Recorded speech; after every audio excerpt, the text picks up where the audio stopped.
আজকে একটা প্রথম আলোর জরিপ দেখে বিএনপির চাঙ্গা চাঙ্গা বাপ তারা গত 5-6 মাস হতে যে বিএনপির জনপ্রিয়তার তলানিতে চলে গিয়েছিল, ওই তলানি থেকে প্রথম আলো ওই ধ্বংসস্তূপ থেকে উঠিয়ে এখন চাঙ্গা করে দিলেন।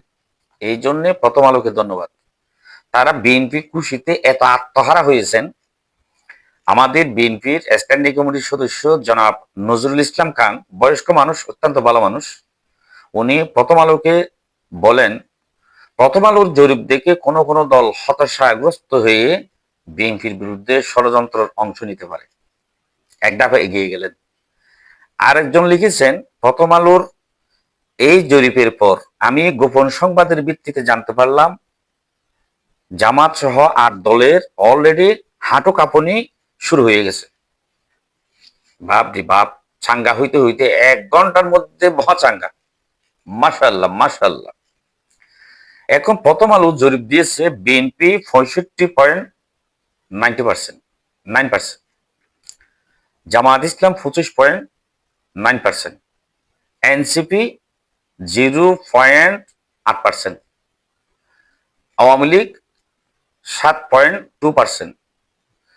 এখান থেকে তারা কার্যক্রম স্থগিত। তো বিএনপি যদি 100-র মধ্যে 65.9%, অর্থাৎ 100 জনের মধ্যে 66 জন মানুষই ভোট দিব বিএনপি, প্রথম আলোর জরিপ। জামাতকে দেবে 100 জন মানুষের মধ্যে 25.9, অর্থাৎ 126 জন মানুষ জামাতকে ভোট দিব।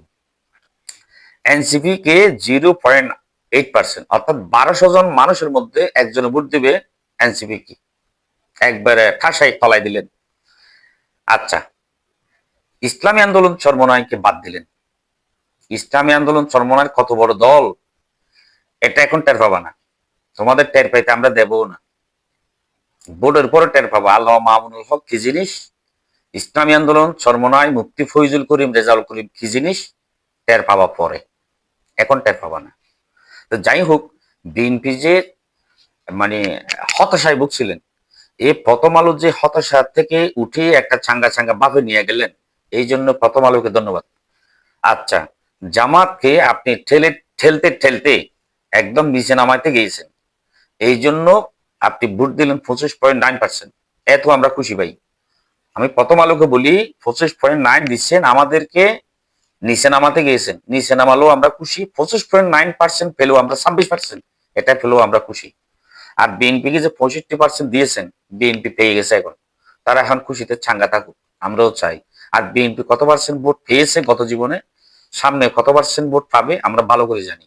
আর বিএনপির অবস্থা যে এখন তলানিতে, হ্যাঁ, এগুলো বলার দরকার নেই। বিএনপি কত পার্সেন্ট ভোট পাবে আমরা জানি। 91 সালে 30% ভোট পেয়ে ক্ষমতায় গেছিল, 96-তে 33% ভোট পেয়ে 116টি আসন পেয়েছিল, 2001 সালে ভোট পেয়েছে 32%, আওয়ামী লীগ পেয়েছিল 40%। আমার হিসাব অঙ্ক নেন, কোন বাপের বেটা চ্যালেঞ্জ করেন, তাহলে বিএনপি ক্ষমতায় কিভাবে গেল? 193টি আসন পেয়েছিল বিএনপি, কিভাবে গেল? ফেলো 32% ভোট ফেলে। হ্যাঁ, আওয়ামী লীগ একা পেয়েছিল 40%, 60 দলীয় জোড়ো মিলে পেয়েছে 41%। এবার বুঝো, 60 দলের ভোট বাদ দিলে বিএনপির ভোট থাকে কত? 2008 সালে 60 দলীয় জোড়ো পেয়েছে 40%, তাহলে বিএনপির ভোট কত? বিএনপি 31-এর উপরে জীবনও যেতে পারেনি, বুঝতে পারছেন? তো এখন সেই বিএনপি তাও অবস্থা এখন একদম তলানিতে। এরপরও 66% ভোট দিয়েছে কে? আপনার যে প্রথম আলো। তো প্রথম আলোকে ধন্যবাদ। আর আমরা 25% যে ভোট দিচ্ছেন, এগুলো দিলেও আমরা ক্ষমতায় যাব। বিএনপি কত পার্সেন্ট ভোট পাবে আমাদের জানা আছে। তো প্রথম আলোকে ধন্যবাদ, জামাতকে অন্তত 25%, যে 25.9%, এ তো আমরা খুশি। প্রথম আলোকে আসসালামু আলাইকুম, ধন্যবাদ, থ্যাংক ইউ।